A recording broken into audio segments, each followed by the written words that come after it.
많은 신혼부부들이 직장만을 위해 대부분 대출을 알아보실 텐데요. 대출에 대해 찾아보다가 잘못 대출 받으면 어쩌지 하시는 분들 굉장히 많으실 거예요.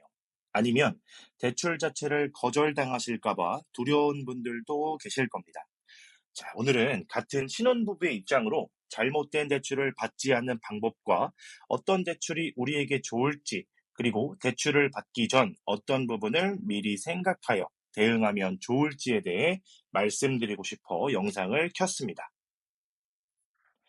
신혼부부라면 정부 정책 대출을 활용할 수 있는 다양한 기회가 존재합니다.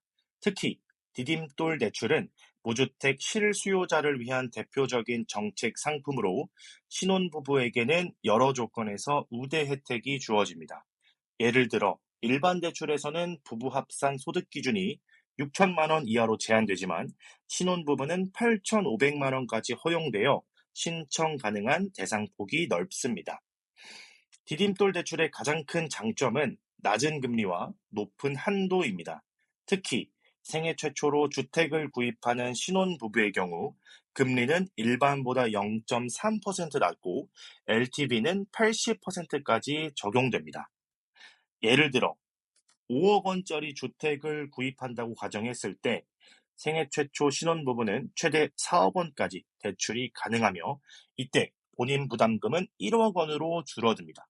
같은 조건에서 일반 신혼부부는 LTV 70%가 적용되어 3억 5천만 원까지만 대출이 가능합니다.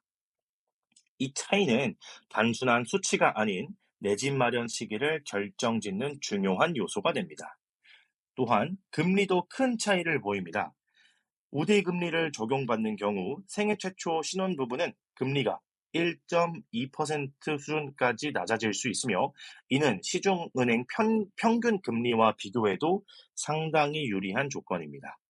단, 대출 후 1개월 이내 전입신고 및 최소 1년 이상 실거주 조건이 있으며 이를 위반할 경우 페널티가 부과될 수 있으니 유의해야 합니다. 이 외에도 신생아 특례 대출은 출산 또는 2년 이내 출산 예정인 신혼부부가 활용할 수 있는 고효율 상품입니다.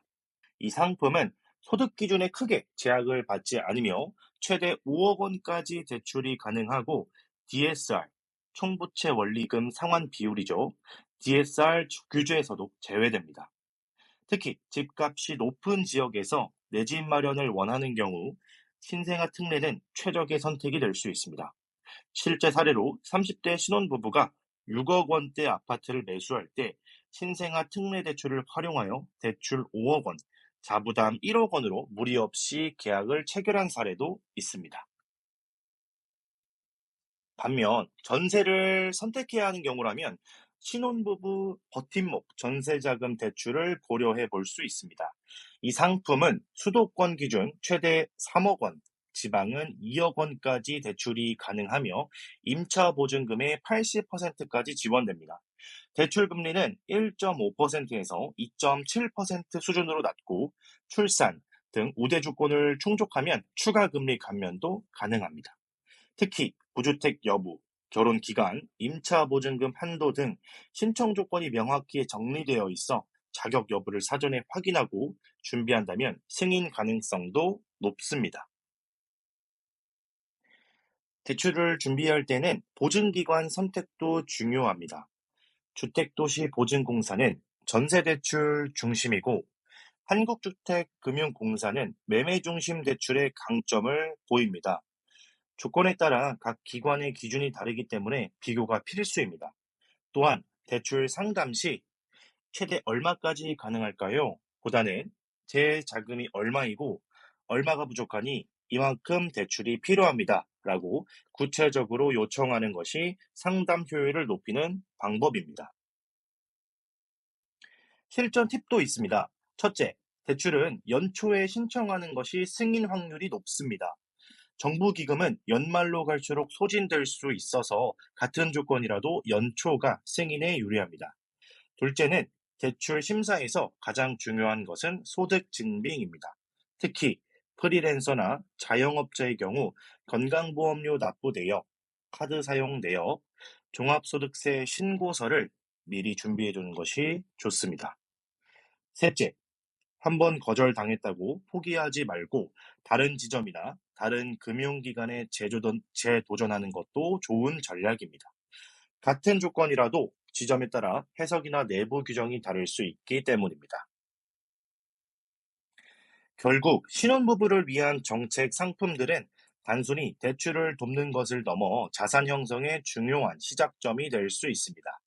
중요한 것은 본인의 조건과 상황을 정확히 파악한 뒤 생애 최초, 신혼부부, 신생아 특례, 전세자금 대출 중 어떤 조합이 가장 유리한지 전략적으로 선택하는 것입니다. 특히 금리, 한도, LTV, DSR 등 중요 요소를 중심으로 비교하면 예상보다 훨씬 효율적으로 내 집 마련의 첫 단계를 밟을 수 있습니다. 오늘은 이렇게 대출에 관한 영상을 담아 보았는데요. 부동산을 매매하거나 전세를 찾아볼 때에는 대출, 즉 레버리지를 활용하여 큰 금액을 충당하고 마련하는 것이 효율적일 겁니다. 본인 상황에 맞춰서 전략을 잘 수립하여 여러분들의 최적의 선택을 하는 데 도움이 되었길 바랍니다. 감사합니다.